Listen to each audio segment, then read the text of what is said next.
কুরআনে কারীম উম্মুল কুরআন ইয়া তাগলো সূরাতুল ফাতিহা। যে মানুষে সূরাতুল ফাতিহা বেশ পড়িয়া থাকে, একবার সূরাতুল ফাতিহা পড়িলে 7 বার নফল কুরআন খতমের সওয়াব আল্লাহ দিয়া থাকে। এজন্য সকাল সন্ধ্যা কমি বেশি না পারলে একটা বার সূরাতুল ফাতিহা নামাজ সালাও পড়িও। 2 বার মাউজাতাইন ফালাক আর বিন্নাস 2 বার পড়িলে 2 খতম কোরআনে কারীমের সওয়াব পাওয়া যায়। যে মানুষ সকাল সন্ধ্যা সূরা ফালাক আর নাস পড়িয়া থাকে, জাদু টুনা বান বেত উভরি জিন্নাত তাকি আপনার মানুষের শরীর হেফাজত পায়। 3 নম্বর সূরাতুল ইখলাস। যে মানুষ হামেশা সূরাতুল ইখলাস রে তিলাওয়াত করিয়া থাকে, তার দিলের মাঝে খুলুসিয়ত পয়দা হইয়া থাকে, ঈমান ও কুওয়াত বাড়িয়া থাকে, আল্লাহর রহমত তার উপরে বেশি নাজিল হইয়া থাকে। অতিমাত্রা ইখলাস তিলাওয়াতকারীর দোয়া মুস্তাজাবুদ দাওয়াত হইয়া থাকে। যার কারণে যত বেশি পারো সূরাতুল ইখলাস রে সকাল সন্ধ্যায় তিলাওয়াত করো। 4 কুলের বড় গুরুত্ব। আপনার ফালাকি বিন্নাসি কুল হুয়াল্লাহ, আপনার কুলিয়া 4 কুলের হইয়া তাহলে বড় বেশি গুরুত্ব। যারা সকাল সন্ধ্যা 4 বার সামনার কুল সূরাতুল কুল গুলারে তিলাওয়াত করে, আল্লাহ পাক পরওয়ারদিগারে আলমে দুনিয়ার হর কিসিমর বলিয়াত হেফতাকি তারে হেফাজত করে। এজন্য 4 কুলরে তিলাওয়াত করার চেষ্টা করো। আয়াতুল কুরসি, যে মানুষে আয়াতুল কুরসি আল্লাহু লা ইলাহা ইল্লা হুয়াল হাইয়ুল কাইয়ুম, এই আয়াতুল কুরসি যারা তিলাওয়াত বেশি বেশি করিয়া থাকে, ওয়াসওয়াস দেনেওয়ালা শয়তান তাকি তার দিল হেফাজত হইয়া থাকে।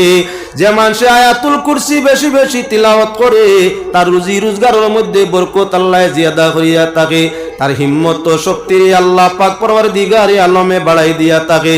সবচাইতে সুজা হইয়া থাকলো যদি কোনো মানুষে সূরাতুল মুলুক তিলাওয়াত করে, মৌতর কষ্ট কবরের কষ্ট তাকি আল্লাহ রেহাই করিয়া থাকে। সূরাতুল ওয়াকিয়া যদি কোনো মানুষে সকাল সন্ধ্যা তিলাওয়াত করে ওয়াজিফা বানায়, আল্লাহ অভাব অনটনের যত জাল, বেরোজগারির যত জাল, সারাত তাকি আল্লাহ তারে হেফাজত করে এবং হালাল দৌলত দি তারে আপনার কি বলে মালদার বানাই দে। আল্লাহ পাকের শাহী দরবারে আকুল ভাবে আবেদন করি, আপনার আরে আমারে প্রত্যেকে পাক পরওয়ারদিগারে আলমে প্রকৃত ঈমানের সাথে বিশুদ্ধভাবে সকাল সন্ধ্যা পাক কালামের ওয়াজিফা করবার তৌফিক দেখো। আশরাকুক আল্লাহুম্মা আমিন ওয়া মা আলাইনা ইল্লাল বালাগ। শেষ সময় মাদ্রাসার ওয়াজ তো এক বেমারি 100 টাকা দিয়া গেছেন। আর যদি আপনারা কেউ দেওয়ার তা হইন আসরের শেষ মাগরিব আরম্ভ হই যায়, যদি কেউ দেওয়ার তা হইন, যেহেতু মাদ্রাসার ওয়াজ বেচে দিছে 100 টাকা দেরায়নি। আচ্ছা ও তো ওলা দিতা এখান মাদ্রাসা এখান চলতো। যাও, আগামী 30 জানুয়ারি আমার জাতীয় মাদ্রাসার বিশাল ধর্মীয় সমাবেশ, যে সমাবেশ সভাপতি আপনারা আজকের প্রধান অতিথি সাহেব, বিশেষ প্রধান অতিথি হইয়া আইবা হযরত মৌলানা মুজফর হোসেন জাফরি সাহেব ফুরফুরা শরীফ। বিশেষ অতিথি তশরিফ আনবা হযরত মৌলানা গাজী লুকমান হোসেন সাহেব দক্ষিণ দিনাজপুর পশ্চিমবঙ্গ।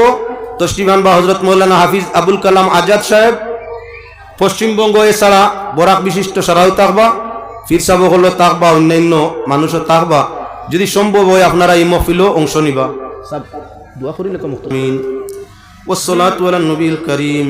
আল্লাহ আরহামুর রাহিমিন ডাইনে বামে সম্মুখে বালা মানুষ হলিয়া আল্লাহ কিছু মানুষের সদকারে ওসিলা লইয়া নেককার ওলরের সঙ্গে লইয়া পাক দরবারও দয়ার আশায় মওলা হাতে জুড়িছি আল্লাহ।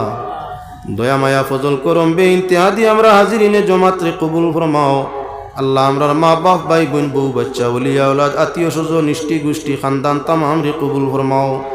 জমিনও আমরারে যারা মায়া করইন তুমি তাদের মায়ার নজরে দেখিও, যারা আদাওয়াত রাখইন হেদায়েতর নজর রাখিও ইয়া আল্লাহ রব্বুল আলামিন। বিল খুসুস আজকের এই জলসা খান রে কবুল ফরমাও। আনেওয়ালা খনেওয়ালা দান খয়রাত সাহায্য সহযোগিতা করনেওয়ালা তামাম রে কবুল ফরমাও। মুদরসা খানোর হর কিসিমর উন্নতি দান ফরমাও। মুআল্লিমিন মুতাআল্লিমিন মুনতাজিমিন মুকাদ্দম মওলা তামাম রে কবুল ফরমাও। এই এলাকার জন্য আরহামুর রাহিমিন এই মুদরসারে নাজাতুর বাইস করিও ইয়া আল্লাহ রব্বুল আলামিন আরহামুর রাহিমিন। জীবন আমরা যার যত দিন আছে ইমানে আমলে কিনে ইখলাসে সেহত সালামতে রহমত বরকতে কায়েম রাখিও ইয়া আল্লাহ। যেদিন তোমার মন সইব জমিন তাই উঠাইলি তাই দিদারে মুস্তাফা নসিব ফরমাইও। আর সারার শেষর মাত আমরার মুখে জারি করিও লা ইলাহা ইল্লাল্লাহু মুহাম্মাদুর রাসূলুল্লাহ।